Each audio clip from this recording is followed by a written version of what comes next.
Movies, l'émission de ceux et de celles qui aiment le cinéma en salle.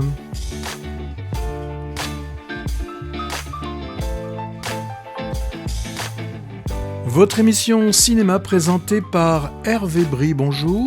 Bonjour Patrick, bonjour à tous. Et Patrick Servel derrière son micro également, en forme.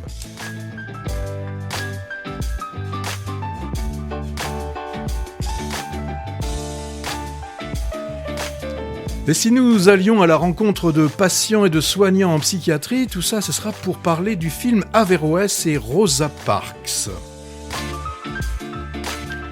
Lorsqu'un thriller social démarre par un coup de fil crypté au 112, ça donne « Quitter la nuit ».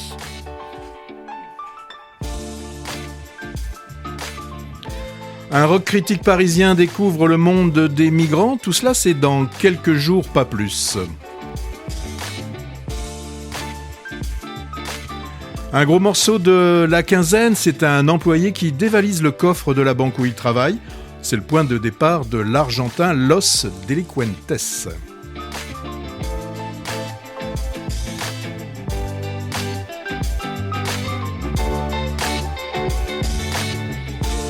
Si je vous parle d'hirsutisme en fin de siècle, tout ça, ça nous donne Rosalie.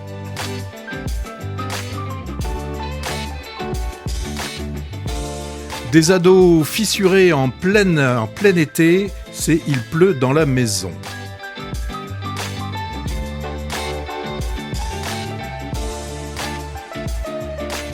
Un film qui nous vient d'Hongrie, l'affaire Abel Tram.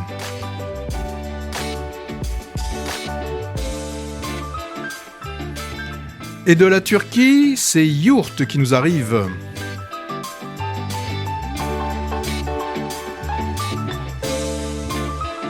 Tu as fait beaucoup de films, tout ça encore, hein Patrick ? Oui, c'est une belle quinzaine et je n'ai pas mentionné, on en parlera soit dans l'émission, soit en bonus, ça on verra, puisque tout ça se passe en direct. Et les films dont on voudrait aussi vous parler, c'est Drive Away Doll, c'est certainement aussi une certaine Sidonie au Japon.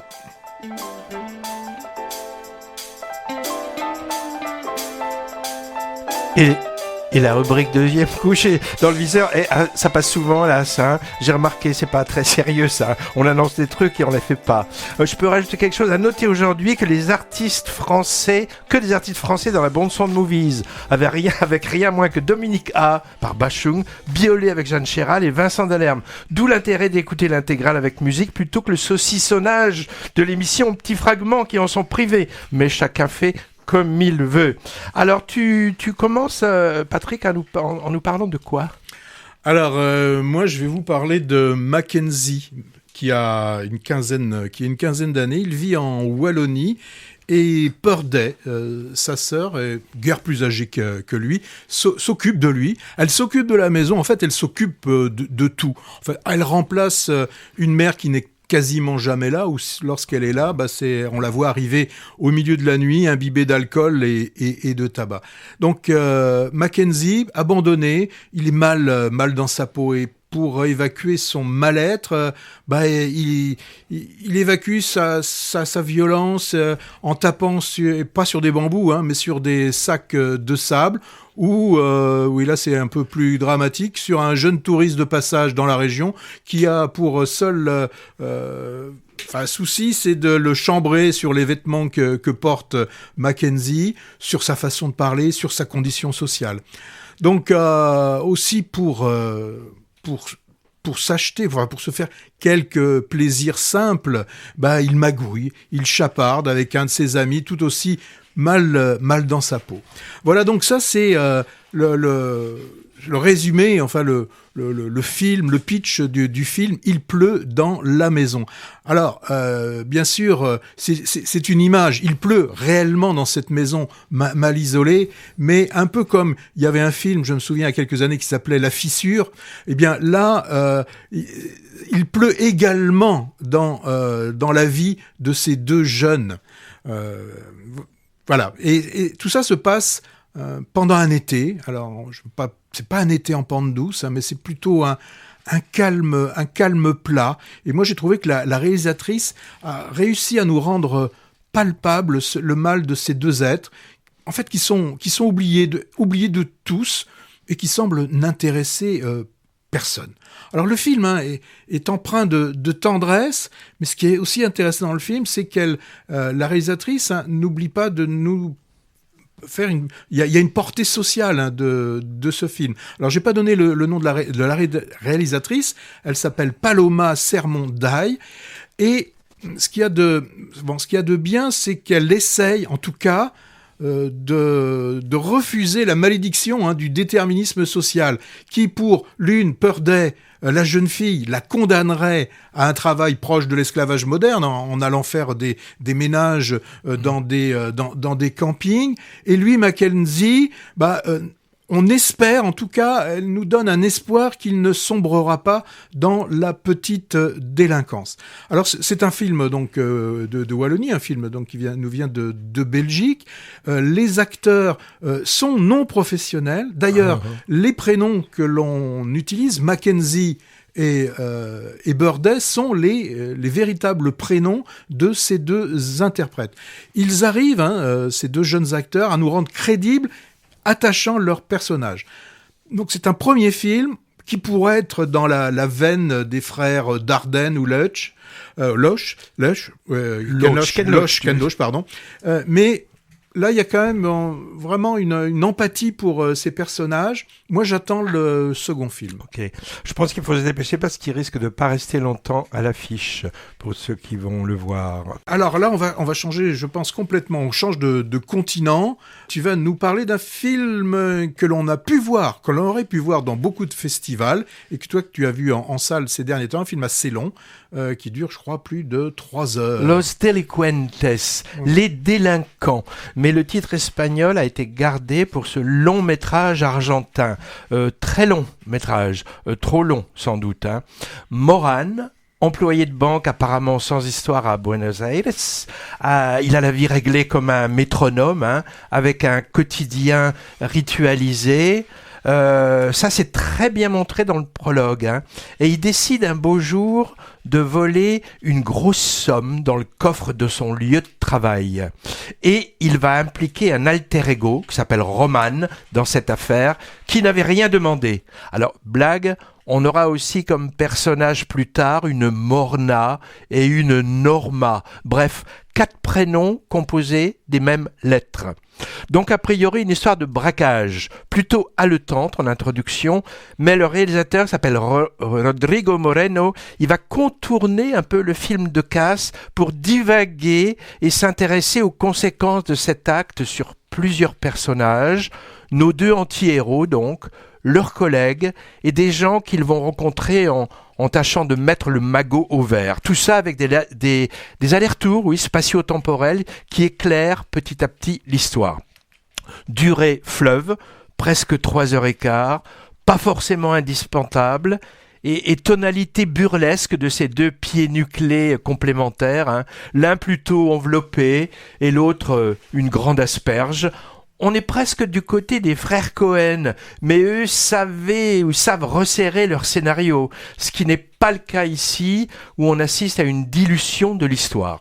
Alors dans sa forme, on passe du film policier western, avec détour vers la comédie romantique libertine, le buddy movie, un film sur un duo d'amitié, le film carcéral aussi, le tout doublé d'une ode à l'oisiveté dans la nature, dans une campagne argentine souvent très bien filmée, avec ses paysages grandioses. Alors le film se veut libertaire, mettant en avant de rebelles contre le monde capitaliste, mais j'ai trouvé quand même le fond un peu discutable. Nos 2 compères, qui sont par ailleurs attachants, ils pensent surtout à leur petite vie supposée bien pépère à la campagne, sans se soucier des conséquences de leur acte sur leurs collègues, par exemple, qui eux vont morfler.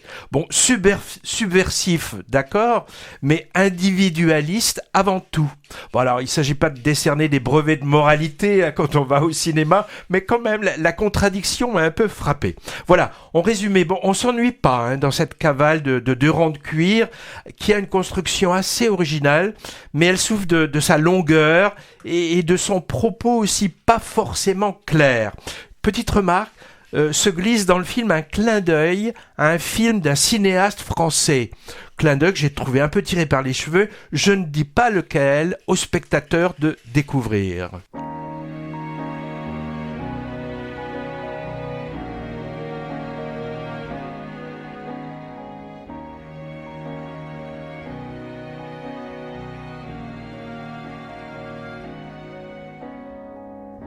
C'est le soir où près du métro nous avons croisé Modiano.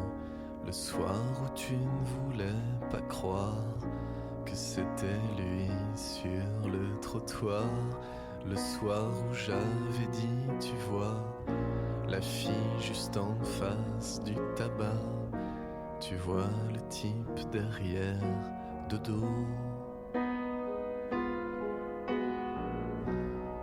Père gris, c'est Modiano. C'est le soir où nous avons pris des mojitos jusqu'à minuit. Le soir où tu as répété, peut-être il habite le quartier. Le soir où nous sommes revenus en dévisageant toute la rue, en cherchant derrière les carreaux. L'ombre chinoise de Modiano.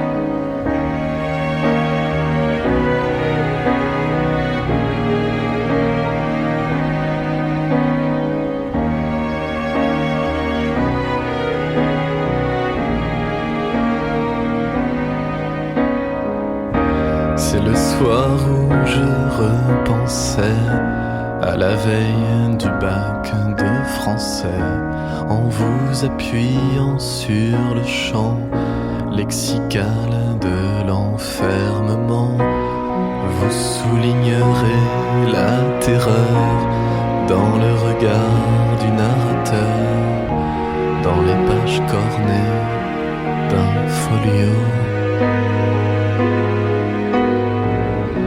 Voyage de noces de Modiano, et le baiser qui a suivi, sous les réverbères, sous la pluie, devant les grilles du square Carpeau.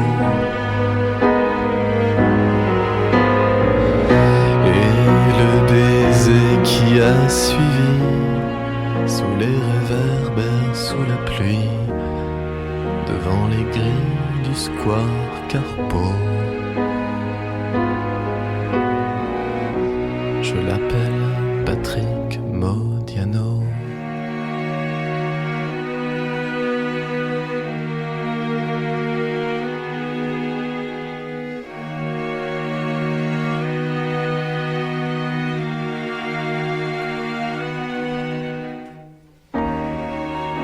Vincent Delerme, qu'on vient d'entendre, a un net tropisme vis-à-vis du cinéma. Plusieurs de ses chansons y font référence à Deauville sans Trintignant, Fanny Ardant et moi, et plusieurs autres titres.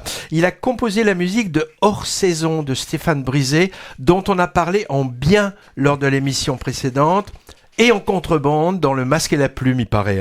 Le titre qu'on vient d'entendre, Le Baiser Modiano, n'est pas dans la bande originale du film, mais il aurait pu y être parce que moi, son atmosphère m'a évoqué celle du film. On va maintenant partir, je crois, Patrick, un siècle, même un peu plus en arrière. Ouais, c'est tout à fait cela, mon cher Hervé.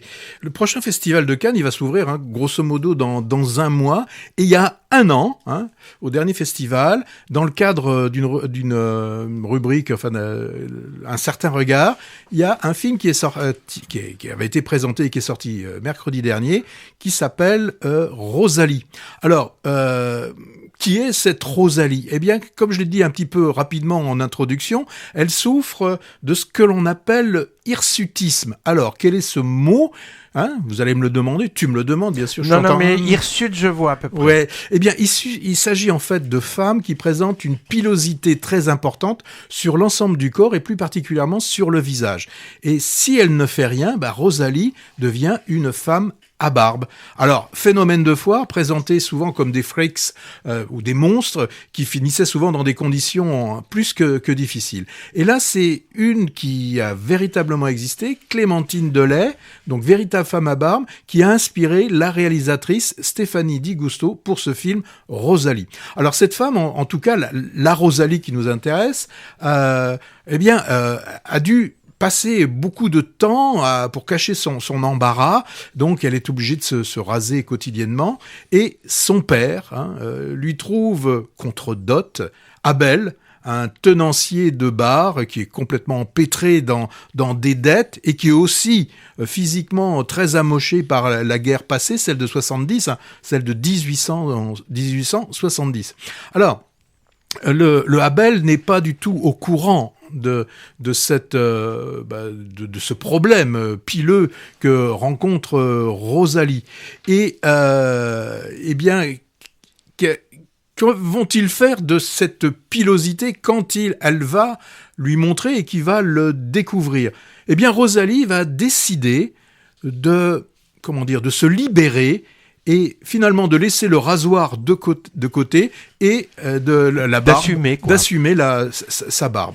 Alors, un film d'une facture on ne peut plus classique, que ce soit au niveau de la narration, de la mise en scène, les décors, les costumes, il manque pas un bouton de guêtre, la boue est vraiment boueuse, les ivrognes sont bourrés comme il le faut, le directeur est très méchant, ne supporte pas qu'on déroge à ses lois de patron, à sa moralité, on le voit, il assiste bien évidemment aux offices à l'église. Ce directeur, c'est Benjamin Biolay, qui est méchant à souhait, et pour Rosalie, même si elle est grimée, Stéphanie Di Gusto a réussi à laisser désirable, selon les canons entendus et attendus de la féminité, a réussi à ce que Rosalie soit interprétée avec grâce et malice, je trouve, par Thérèse Tereskiewicz.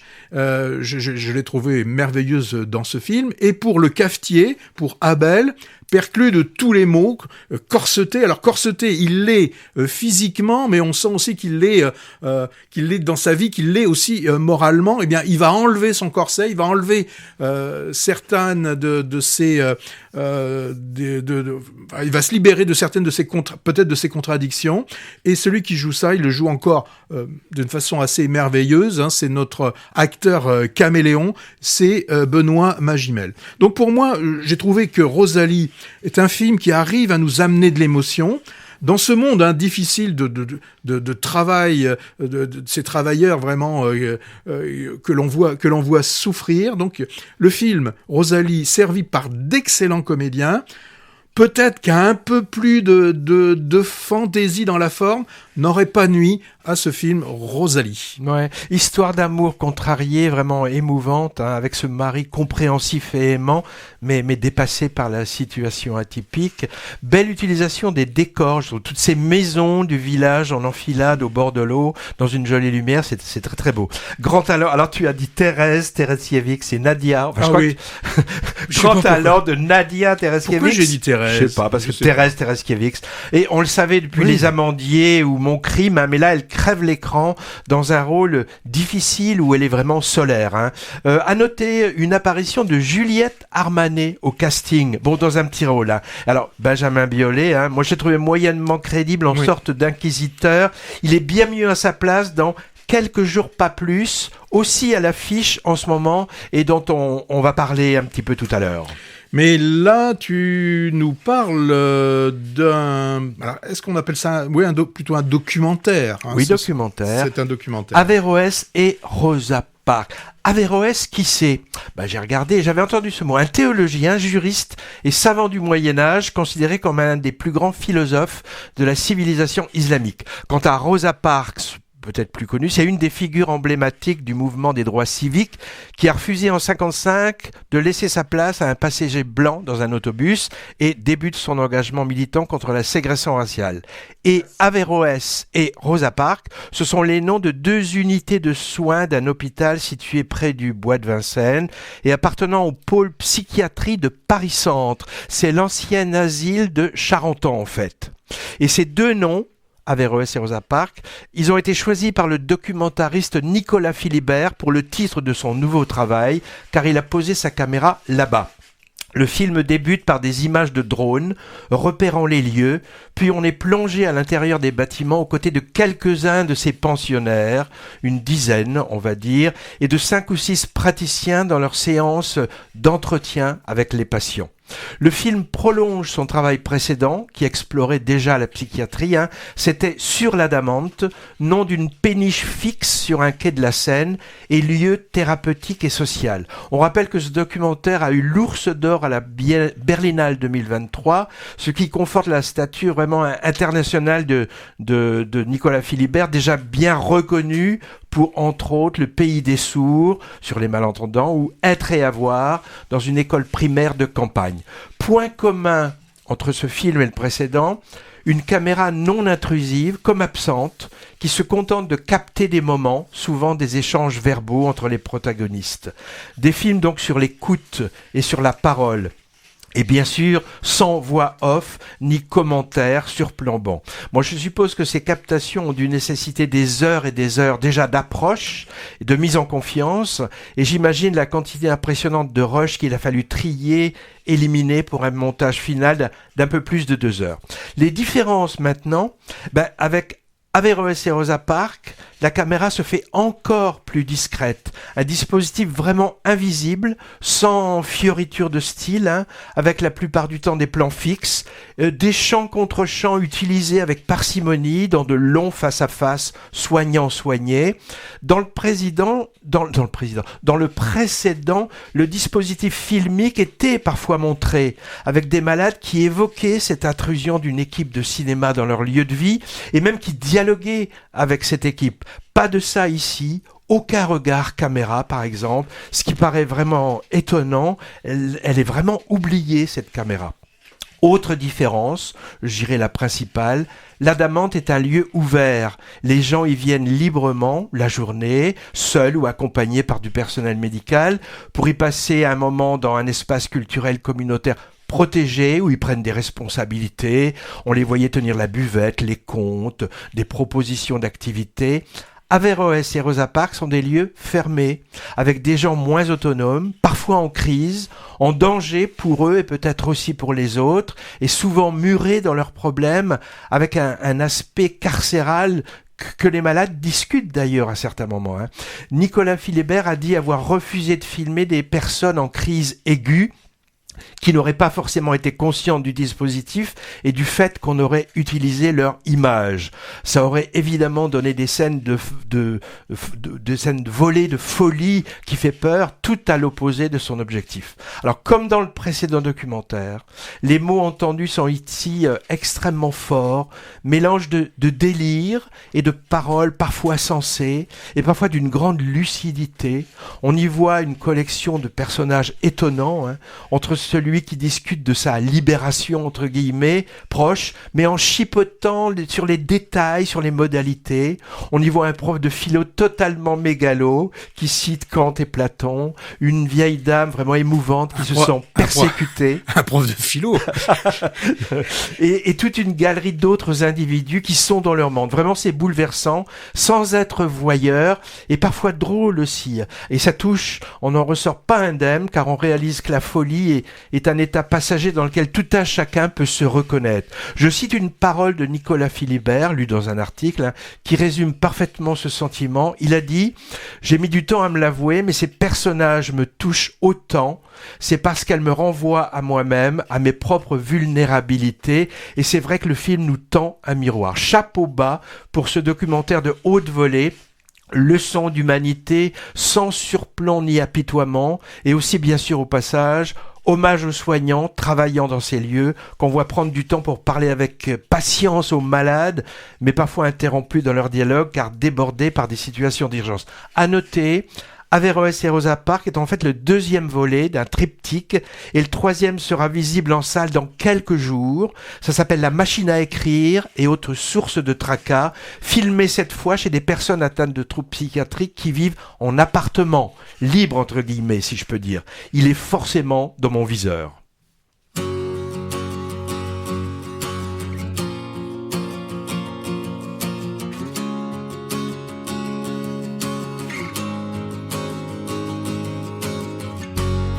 Je ne t'ai jamais dit, mais nous sommes immortels. Pourquoi es-tu parti avant que je te l'apprenne? Le savais-tu déjà? Avais-tu deviné que des dieux se cachaient sous des faces avinées? Mortel, mortel, nous sommes immortels. Je ne t'ai jamais dit, mais nous sommes immortels. As-tu vu ces lumières, ces pourvoyeuses d'été, ces leveuses de barrières, toutes ces lampes épuisées, les baisers reçus, savais-tu qu'ils duraient? Qu'en se mordant la bouche, le goût en revenait. Mortel, mortel, nous sommes immortels. Je ne t'ai jamais dit, mais nous sommes quand même on y serait. Et toi qui n'es plus là, c'est comme si tu étais plus immortel que moi, mais je te suis de près.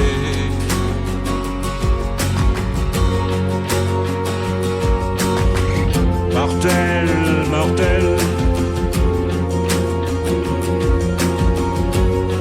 nous sommes immortels. Je ne t'ai jamais dit, mais nous sommes immortels.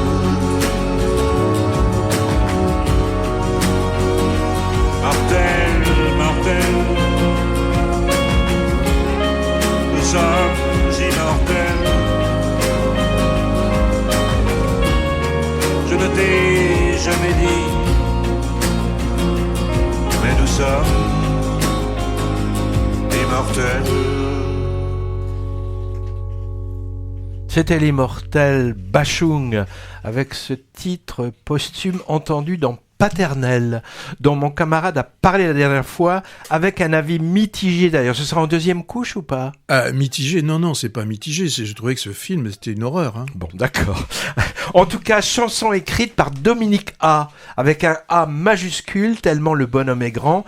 Il interprète d'ailleurs lui-même ce titre dans un de ses albums. On part dans une école à nouveau, mais en Turquie, je crois. Oui, parce que Yurt n'est pas un film qui décrit la vie dans l'habitat traditionnel des nomades mongols. Non, non. Ah, c'est un prénom, c'est quoi Yurt ? Alors, Yurt est un terme turc Ouais. qui signifie pensionnat.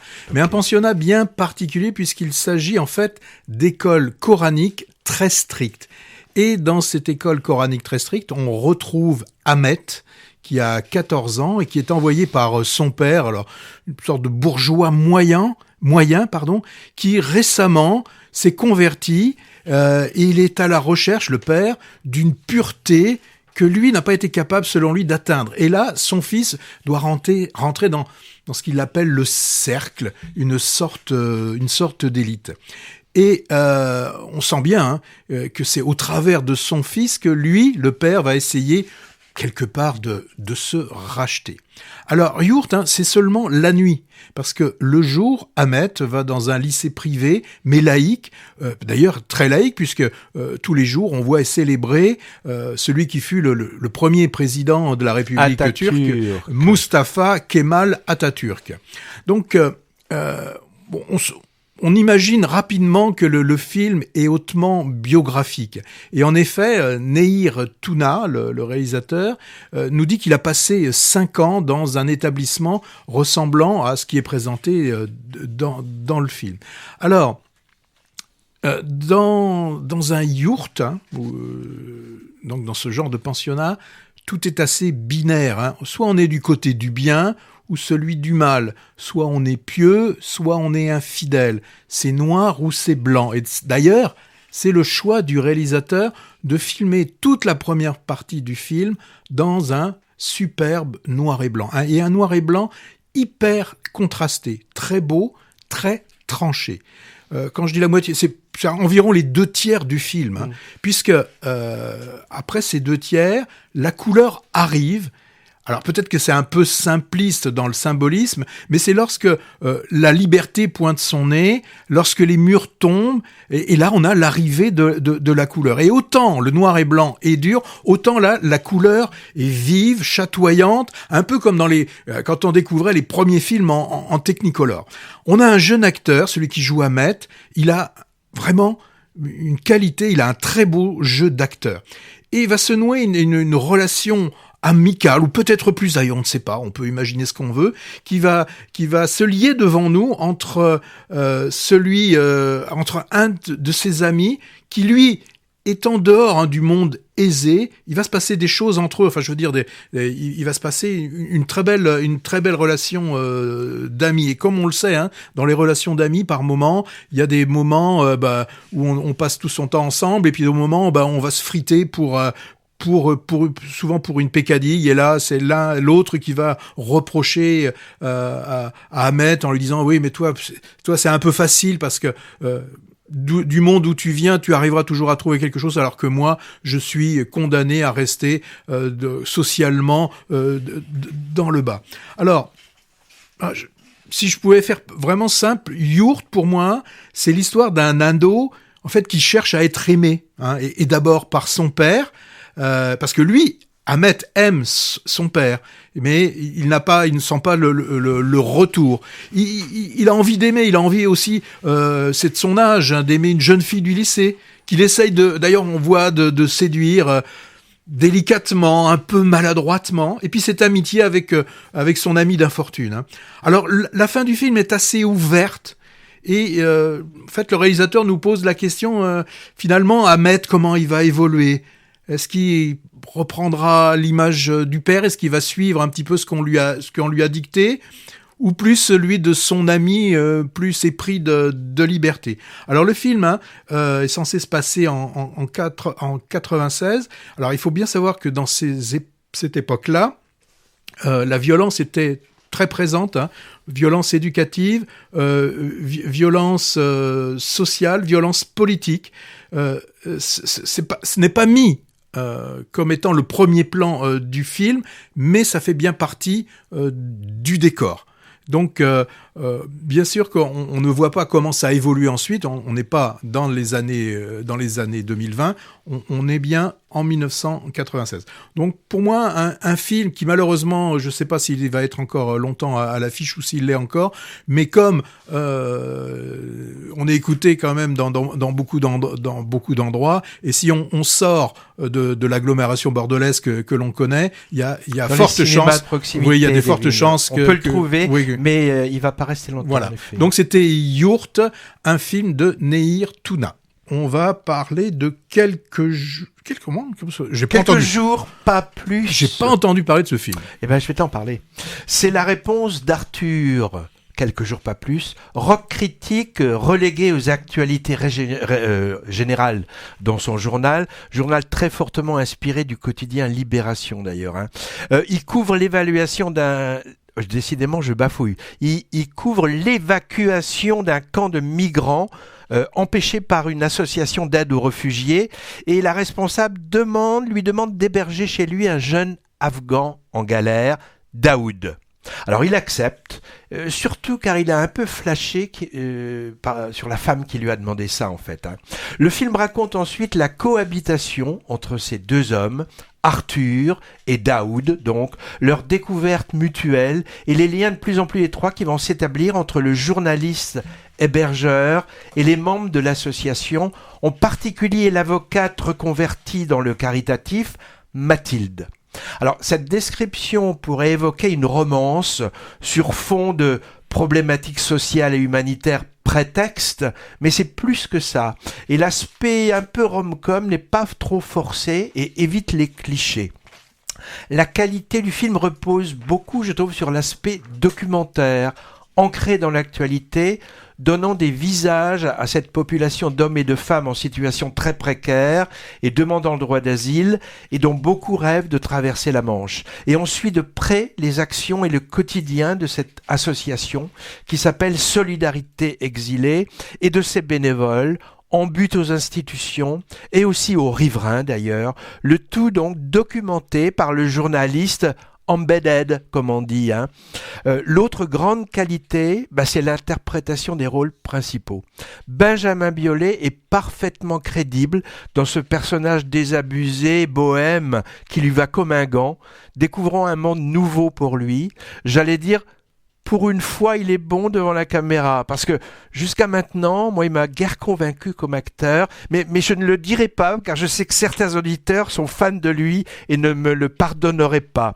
Il est aussi en ce moment dans Rosalie, dont on parle dans l'émission, pour un petit rôle. Et l'autre personnage, c'est Camille Cotin, qui confirme un grand talent d'actrice, autre que dans la case spécifique humour. Moi, je ne l'ai pas vu dans le récent Tony en famille, en mère célibataire débordée par 4 ados ou 5, mais on m'a dit qu'elle y était très bien aussi. Tout le monde en disait du bien. Ouais.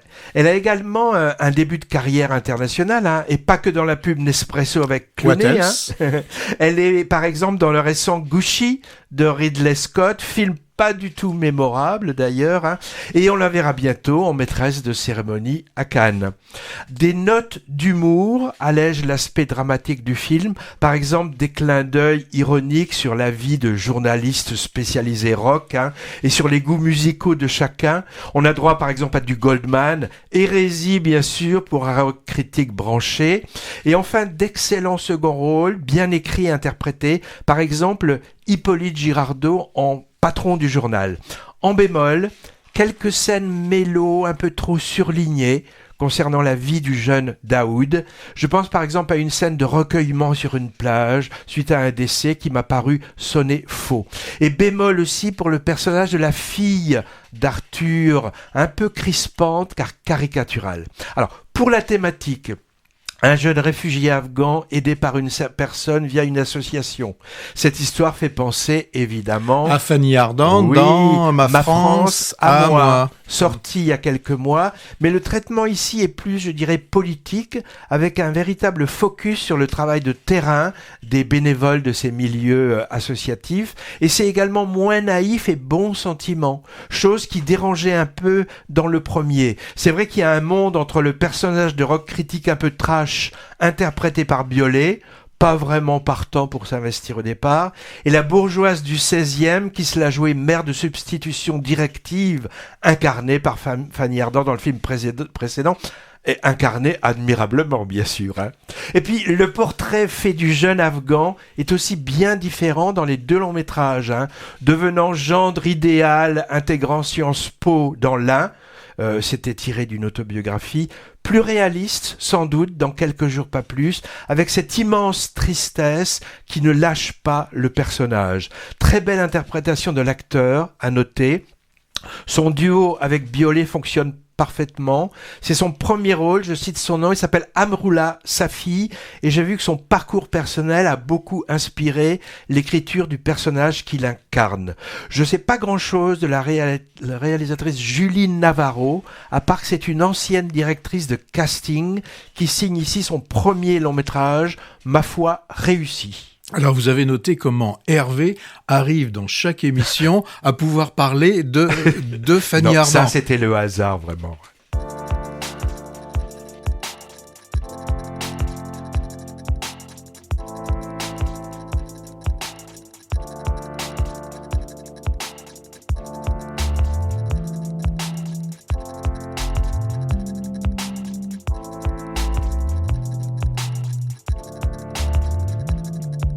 Il faut qu'on se revoie. Tu sais, depuis mardi, j'ai beaucoup pensé à toi. Je suis joignable au 06 06 06 06 le soir, chez moi. J'ai passé une nuit délicieuse, même si j'ai un peu la migraine. Tu es belle quand t'es odieuse. Je te dis à dans une semaine. Je rêve de ton corps, je rêve de ta bouche. Je te veux près de moi, je veux que tu me touches. Je rêve de ta peau et de tes mains. Je ne pense qu'à toi, je bosse plus, je fous rien. Mon amour, tu dormais si bien que j'ai pas osé te réveiller. Je travaille jusqu'à 7h20, si tu veux après on peut s'appeler. Je sais pas ce que tu fais ce soir, moi j'ai rien de prévu. Si t'as du travail, je te dis à plus tard, et j'embrasse ton cul. Je suis à toi, je te veux, je pense à nous. Tu es mon homme, tu es mon idéal. Je te désire tout le temps, partout. Tu es mon grand projet, je te suivrai n'importe où. Parce que je t'aime. Parce que tu me rends heureux. Parce que des fleurs dans une cuisine, c'est joli. Je t'embrasse encore, voilà aussi. Mon amour, demain matin, rejoins-moi à l'aéroport, Orly, terminal 2, 9h30. Ne pose pas de questions, prends juste ton passeport. Je t'aime, bonne nuit. Chérie, y a des trucs à manger dans le frigo. Je vais rentrer tard, sans doute, après le dernier métro. Tu vas pouvoir enfin te faire une soirée tranquille. Je t'ai apostrophe et là y a un cœur dessiné au stylo bille. Je suis enceinte.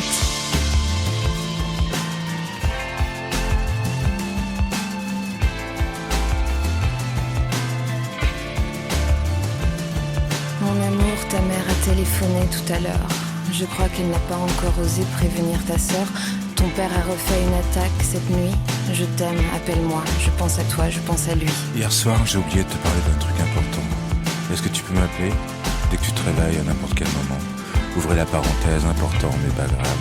Fermez la parenthèse, je t'embrasse. Mon amour, ne m'attends pas ce soir. J'ai pas mal de boulot et je risque de rentrer tard. Je crois qu'il doit rester une demi-pizza quelque part, mais vérifie la date sur la boîte. N'oublie pas qu'on dîne chez ma sœur. Si tu peux t'occuper du vin, tu seras un cœur, car je risque d'être crack. Un peu plus loin, je te redonne l'adresse et les codes. 59 boulevard Ménilmontant, code AB 1981. La voisine a laissé un mot sur le palier. Le chat a gueulé toute la nuit dans l'escalier. S'il te plaît, en sortant, tu descendras la poubelle et pense à rappeler ta mère qui me harcèle. Le mec du Cap passe entre 7h15 et 9h15. Tâche de te réveiller. En plus gros, d'une langue différente. Un truc qui n'a aucun rapport. Style, numéro de passeport. À payer, EDF, Orange, abonnement Canal, plus le cadeau commun pour mon frère le week-end prochain. Je trouve plus le chéquier, c'est toi qui l'as, non? Si oui, mets-le en évidence dans le salon. La réunion est à 19h30, précise à l'école. Le précise est souligné. F a encore appelé, il m'a parlé d'un chalet, je n'ai pas compris. Enfin, tu dois mieux savoir que moi. À plus. Le plus est une croix. Casser 3 œufs, ajouter 1 demi-litre de lait, incorporer 100 g de farine progressivement, ajouter d'un seul coup 50 g de matière grasse, tu mets moitié beurre, moitié margarine et tu mélanges. Code réservation QWXXCJ. Mot de passe Casablanca. Départ Orly 9h47. Retour le 23 à 7h15. Arrivée Paris 11h03. Charles de Gaulle. Terminal 3. Une baguette, crevettes, 3 avocats, sopalin, tampons normaux, produits vaisselle, lait demi-écrémé bio, ciseaux bio, sac poubelle 50 litres. D'une écriture différente sur du papier en tête. FXOR 75 LP. Une gélule 3 fois par jour. Après Zolam 0,50 mg, 6 prises par jour maximum. Puis une signature informe, suivie d'un caducé. Je te rappelle que tu as un fils qui va à l'école tous les matins et qui aimerait bien prendre le petit déjeuner avec son père de temps en temps. Salut. La visite est à 16h, il y a encore plein de trucs à toi dans le bureau du fond. Tu veux sans doute le récupérer. Appelle-moi. Mon nouveau numéro 06 62 73 49 63. Benjamin Biolay et Jeanne Chéral en 2009 avec Brandt Rhapsody, l'usure d'un couple à travers des post-it laissés sur le frigo ou des SMS. Deux auteurs, compositeurs, interprètes et acteurs. Biolay de plus en plus, actuellement à l'affiche dans 2 films dont on parle aujourd'hui, Rosalie pour un rôle secondaire, et il est journaliste dans Quelques jours pas plus, où il apparaît pratiquement à chaque plan. Et Jeanne Chéral tâte du cinéma aussi depuis peu. Elle est flic dans le récent Un silence de Joachim Lafosse, aux côtés de Daniel Auteuil et Emmanuel DeVos. Dis-moi, on part maintenant en Hongrie, c'est ça ? Oui, c'est bien de Hongrie que nous vient cette affaire, l'affaire Abel Trem. Alors, qu'est-ce qui lui arrive à cet Abel Trem ? Il est en fin d'année scolaire, année du bac, on est à Budapest, oral d'histoire, et les sujets que tire Abel, apparemment, le laissent complètement de marbre. Aucun son, aucun mot, rien ne sort de sa bouche. Alors, un échec qu'il faudra expliquer à papa Trem.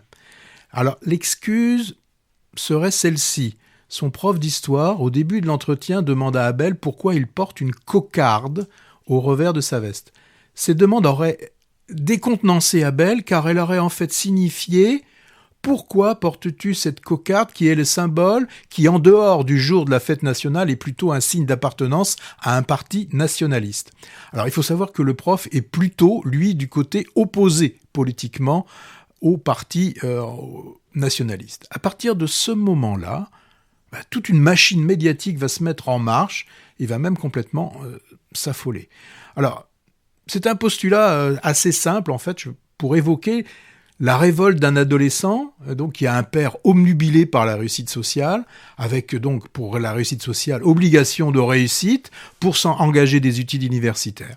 Et l'adolescent qui, sans savoir bien l'exprimer, il va rater son bac pour certainement vivre pour lui, avoir, c'est de son âge, des envies amoureuses par exemple.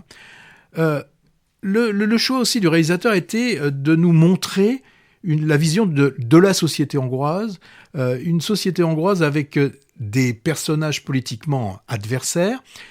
Et le choix qu'il a fait, alors il a voulu faire ce choix de ne pas être manichéen, de ne pas être simpliste, donc il dépeint 2 bords ayant chacun des positions bien arrêtées, mais dans chacune des positions, on se dit, il y a quand même des points qui ne sont pas inconciliables entre ce père et ce prof. Il y a de bons côtés, et il y en a certainement qui sont plus discutables. Mais le choix du réalisateur, en fait, a été de ne pas faire de choix. Alors, je me suis posé la question, est-ce que c'est pour pas s'attirer les foudres du gouvernement très autocratique, de celui dont on entend le nom quand même, c'est Orban, qui, on le sait très bien, fait voter des voies restrictives et liberticides. Moi, le non-choix du réalisateur m'a quand même laissé perplexe. Alors, il y a une autre partie aussi qui peut-être là est intéressante, c'est comment, avec des infos qui ne sont pas vérifiées, on va pouvoir entretenir, attiser, et tout ça au travers des réseaux sociaux, avec des journalistes assez orientés. On va faire croire ce qu'on appelle les fake news, le climat un peu complotiste. Là-bas aussi, on se rend compte qu'en Hongrie, comme un peu partout, l'enseignement est un sujet très sensible. Et d'ailleurs, récemment, en mai 2023, justement pendant les épreuves du bac, la police hongroise a réprimé brutalement des manifestations de lycéens qui eux-mêmes protestaient contre un projet qui visait à réduire l'autonomie des enseignants. Alors, d'un point de vue purement cinéma, moi, l'affaire Abel Trem ne va pas laisser beaucoup de traces dans ma mémoire. J'y ai plus vu un film témoin qui pose certaines questions. Il ne faut pas quand même que l'on oublie que la Hongrie est un pays européen et que certainement c'est un de ces 27 pays, parmi les 27, il y en a plein que l'on ne connaît pas. Et pendant ces moments où approchent les élections européennes, je pense que c'est quand même intéressant d'avoir la vision de gens de l'intérieur, même, et je le répète, si le réalisateur ne fait pas de choix dans son film. Encore un film de plus sur l'école. Il y avait Yurt, dont tu as parlé également aujourd'hui. Et donc, moi, cette affaire Abel Trem, elle nous donne à voir une Hongrie quand même divisée, fracturée, avec comme point d'orgue vers le milieu du film le dialogue de sourds entre le père d'Abel, pro-Orban, et son professeur anti. Comme tu l'as dit, moi ça m'a intéressé, le manichéisme est évité et je trouve ça plutôt un bon point. C'est le cas par exemple pour la jeune journaliste qui déclenche l'affaire. Elle n'est pas du tout montée comme manipulatrice, mais plutôt de bonne foi, même si naïve sur l'exploitation de son travail. Moi j'ai trouvé l'histoire intéressante, je ne sais pas si c'est tiré ou pas d'un fait réel, mais pas forcément bien raconté, avec ces jours qui s'égrènent et puis des titres à chaque partie qui ne correspondent pas à grand-chose. Alors, film politique, c'est sûr, mais moi, j'y ai vu presque surtout un film sur la fragilité d'un adolescent, trop sous le joug de ses parents, aimant par ailleurs, et qui craque. C'est en fait la description d'une dépression, avec l'aspect socio-politique qui devient presque annexe. Et des images finales de libération qui tendent vers l'optimisme, quand même. Oui. Donc le film, on le rappelle, c'est l'affaire Abel Trem. Alors là, j'ai pas du tout entendu parler de ce film dont tu vas nous parler, Quitter la nuit. Quitter la nuit, film vu il y a quelques mois au Festival de Saint-Sébastien et qui sort 8 mois après sur les écrans français, mais j'avais pris des notes et j'en ai de bons souvenirs, ravivé récemment par quelque chose, je vais expliquer ça après. Je te vois venir, Patrick. Non, je suis pas retourné voir le même film en salle en oubliant que je l'avais déjà vu. Ça m'est arrivé une seule fois pour un film japonais qui avait changé de titre et d'affiche, mais c'est tout. Alors, en pleine nuit, un appel d'urgence indique à mots couverts l'agression d'une femme dans une voiture qui roule et elle semble apeurée par son chauffeur. Au bout du fil, une opératrice du 112, troublée, va prendre les choses en main. Le premier quart d'heure, façon polar, comme en apnée, est vraiment scotchant. Et du coup, après, le reste pâtit de ce début haletant et tient moins bien la route. Alors, il y a une explication à ça. Pour son premier long métrage, la réalisatrice franco-belge, elle s'appelle Delphine Girard, elle a repris un de ses courts-métrages très remarqués. Oscar du meilleur film court en 2020 quand même. Comme c'est parfois le cas, elle l'a repris pour étoffer l'histoire en la prolongeant. Alors j'ai eu l'occasion de voir récemment ce court-métrage à Clermont pour une rétrospective des films primés les années précédentes. Je l'ai vu après avoir vu Quitter la nuit, et donc je dois dire qu'il était déjà très maîtrisé, et il est repris presque tel quel dans son long, avec d'ailleurs la même actrice principale. Bon, alors c'est compréhensible, hein, cette histoire de reprendre un travail qui a plu, mais pour lequel on s'est senti limité par les moyens et le temps imparti, d'autant plus que dans le cours, même s'il il se suffisait à lui-même, hein, la fin était vite pliée et laissée un peu sur sa fin, justement. Ouais. Mais là, je sais pas si c'était forcément une bonne idée d'en rajouter de la manière dont elle l'a fait. Elle a poursuivi son histoire, qui se terminait plutôt en happy end dans le court-métrage, en prolongeant le drame et en choisissant un sujet ô combien d'actualité, celui du consentement lors d'un rapport sexuel. La jeune fille, en effet, porte plainte pour viol contre son agresseur, qui nie en évoquant un rapport consenti. Parole contre parole, il y aura procès, avec retour sur cette nuit tragique qui va bouleverser la vie des trois protagonistes. Intéressant, ce personnage féminin qui ne veut pas être cantonné au statut de victime. Ali, elle s'appelle, cette jeune femme indocile qui n'a pas le profil d'une victime idéale, entre guillemets. Elle m'a rappelé celle assez identique de La Nuit du 12, film césarisé il y a 2 ans. Alors, le portrait du personnage masculin, qui s'appelle Dari, n'est pas manichéen non plus. Il n'est pas montré comme un salaud, mais plutôt situé dans une zone grise, avec des aspects attachants malgré ses actes. Et enfin, le troisième personnage, Anna, l'opératrice policière donc du début, elle revient aussi dans l'histoire et j'ai trouvé que c'était un peu factice, avec une sororité pas forcément crédible qui s'installe entre les deux personnages féminins. Une mention spéciale à cette actrice qui joue ce personnage d'Anna.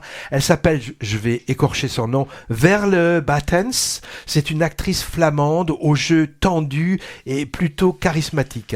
Donc de quitter la nuit, une étude psychologique de 3 personnages évoquant la violence masculine sur les femmes de façon assez subtile, sans être trop manichéen. Je retiens surtout donc cette fameuse première partie très efficace, cinématographiquement parlant. Elle m'a d'ailleurs beaucoup évoqué un film américain récent qui s'appelle The Guilty, le coupable. C'est avec Jack Gyllenhaal. Pour ceux qui y remettent pas, c'est un des cow-boys de Brokeback Mountain. Alors, dispositif assez radical dans ce film. On est tout le long du film dans une salle d'un centre d'appel des urgences de Los Angeles, le fameux 911, avec un dialogue téléphonique entre un flic et une personne qui appelle au secours. Et plusieurs twists ménagent du suspense pendant 90 minutes, pendant lesquels on ne sort jamais de la salle d'écoute. C'est le spectateur, en fait, qui se fait l'action dans sa tête à partir seulement des échanges verbaux. Je ne sais pas qui a pompé sur qui, et je ne sais pas même s'il y a eu pompage d'ailleurs, mais disons que le début très réussi de Quitter la nuit me fait beaucoup penser à celui-là, scénaristiquement et formellement parlant. Alors, j'ai quand même cherché. L'américain The Guilty, il date de 2021. Il est postérieur donc au court-métrage de la Belge Delphine Girard, qui est sorti en 2020. Mais, c'est le remake d'un film danois antérieur qui date de 2018. Donc, allez savoir qui a copié sur qui, s'il y a eu copiage. Je rappelle, ou je dis que Quitter la nuit a eu le prix du public à la dernière Mostra de Venise. Très bien, nous pensions avoir le temps de parler de... Qu'est-ce qu'il me dit là ? Je veux te dire qu'on va avoir le temps de parler, on va pas zapper, on zappe toujours, on mettra des bonus. Ben oui, non, mais c'est ce que je voulais dire. Je voulais dire, il me laisse pas parler, c'est dingue. Et qu'il y a 2 films dont on voulait parler, Drive Away Dolls et Sidonie au Japon. Vous les retrouverez en mode saucisson, donc en bonus. Donc on va aller vous rappeler dans notre série Deuxième Couche les films que l'on vous conseille. Alors moi, je pense particulièrement film Il reste encore demain, donc film qui marche bien, un film noir et blanc italien. Il y a aussi, là on est un peu plus partagé, c'est Le Jeu de la Reine. Le Jeu de la Reine, oui, si, moi j'ai bien aimé. Et puis quoi d'autre ? Scandaleusement Vôtre, tu avais oui, beaucoup Scandaleusement Vôtre, ça j'ai beaucoup ri à ce film. Et puis je n'oublie pas Chronique de Téhéran, qui est encore à l'affiche. Oui, qui est encore à l'affiche. Faut aller le chercher, mais on le voit dans beaucoup de cinéma. Voilà, moi, les films auxquels je pensais. Moi, à part Pas de vague, plutôt drame et heureux gagnant comédie, je vais passer une deuxième coche quand même sur Black Flies, immersion dans un service médical d'urgence nocturne à New York avec Sean Penn qui serre les mâchoires. Voir nos podcasts pour nos commentaires sur ces films. Dans le viseur, il y en a pas mal. Le mal n'existe pas, on en parle beaucoup. Je pense que ça vaudra le coup d'aller voir ça. Et Peppa Pig au cinéma, la star des cours de récré de maternelle, passe au grand écran. J'en connais une qui va être contente. Et puis Borgo, Riddle of Fire. J'ai vu La machine à écrire et autres sources de tracas. Le troisième du triptyque de Nicolas Philibert. Festival de Barcelone bientôt. On vous parlera de ça dans une pièce bonus. Drive Idol, Sidonie au Japon. Également. Qu'est-ce qu'on dit ? On dit au revoir. On est poli, on dit le au revoir. 26 avril. Podcast sur l'instantciné.fr avec plein de bonus. À bientôt et bonne quinzaine de cinéma en salle. Ciao.